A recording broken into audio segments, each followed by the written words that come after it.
गोंडवाना की पवित्र मिट्टी, जहां हर पेड़, हर पहाड़, हर नदी शौर्य की गाथाएं गुनगुनाती हैं।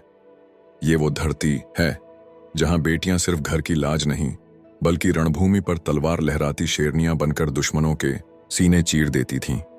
ये कहानी है उस नन्ही सी चिंगारी की, जो आगे चलकर रानी दुर्गावती बनकर इतिहास के आकाश में सूरज की तरह चमकी।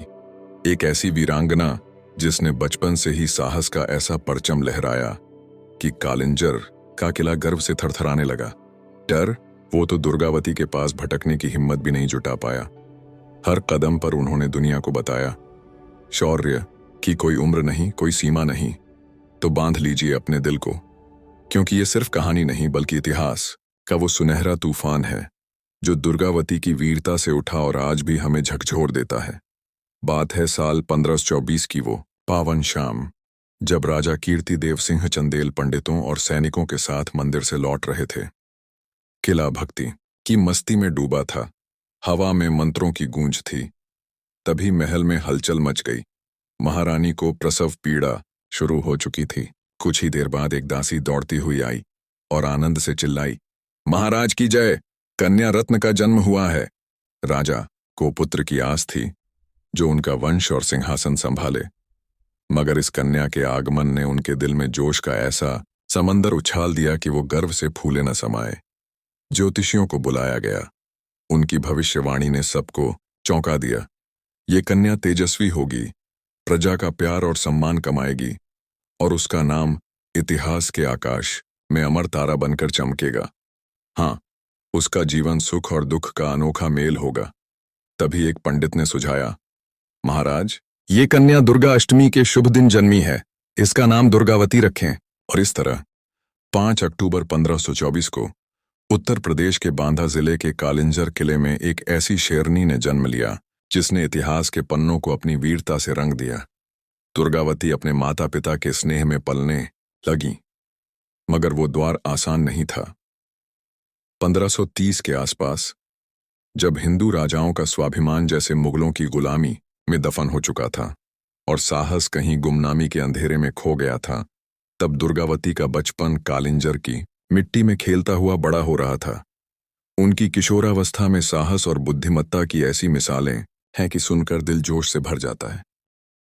एक बार जब नन्ही दुर्गावती महज 10 साल की थीं, वो अपने घुड़सवारी प्रशिक्षक के साथ कालिंजर के बाजार घूमने निकलीं। सूरज ढल रहा था, बाजार में चहल पहल थी, लोग हंसी ठिठोली में मस्त थे। तभी अचानक हाहाकार मच गया। भागो भागो की चीखें गूंजने लगीं। एक विशाल उन्मत्त हाथी बेकाबू होकर दौड़ रहा था। उसकी भारी चाल, लाल आंखें और गुस्से की गर्जना देख लोग दहशत में इधर उधर भागने लगे। महावत ने उसे रोकने की हर मुमकिन कोशिश की, मगर हाथी किसी की सुनने को तैयार नहीं था। मगर दुर्गावती का दिल तो जैसे साहस की आग से धधक रहा था। डर की जगह उनके मन में जोश का तूफान उठा। उन्होंने अपने घोड़े को तेज किया और उस उग्र हाथी के पीछे दौड़ पड़ी। जब महावत ने किसी तरह हाथी को रोका और जंजीरों से बांधने की कोशिश शुरू की, तब दुर्गावती घोड़े से उतरी और गरजते हुए बोली, चाचा, मैं इस हाथी पर सवारी करूंगी। महावत के तो होश उड़ गए। बिटिया, ये जंगली जानवर है, सवारी के लायक नहीं, मैं दूसरा हाथी लाता हूं, उसने डरते हुए कहा।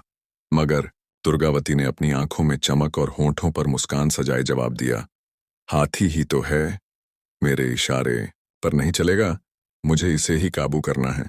महावत ने लाख समझाया, मगर दुर्गावती की जिद के सामने उसकी एक न चली। नन्ही दुर्गावती निडर होकर उस विशाल हाथी के पास पहुंची और उसे बैठने का इशारा किया। और फिर जो हुआ वो किसी चमत्कार से कम नहीं था। वो उग्र हाथी, जो पल भर पहले बाजार में दहशत का आलम था, दुर्गावती के सामने शांत होकर बैठ गया। वह अपनी सूंड हिलाकर जैसे उनकी भक्ति में झूम रहा था। दुर्गावती बिना पलक झपकाए उस पर सवार हो गईं। जैसे ही वो बैठी, हाथी खड़ा हुआ और मस्ती में सूंड हिलाते हुए उन्हें सैर कराने निकल पड़ा। ये नजारा देख बाजार में सन्नाटा छा गया। लोग अवाक थे, उनकी आंखें फटी की फटी रह गईं। महावत ने कांपते स्वर में कहा, बिटिया, आप तो साक्षात मां दुर्गा हैं। इस बेकाबू हाथी को आपने खिलौना बना दिया।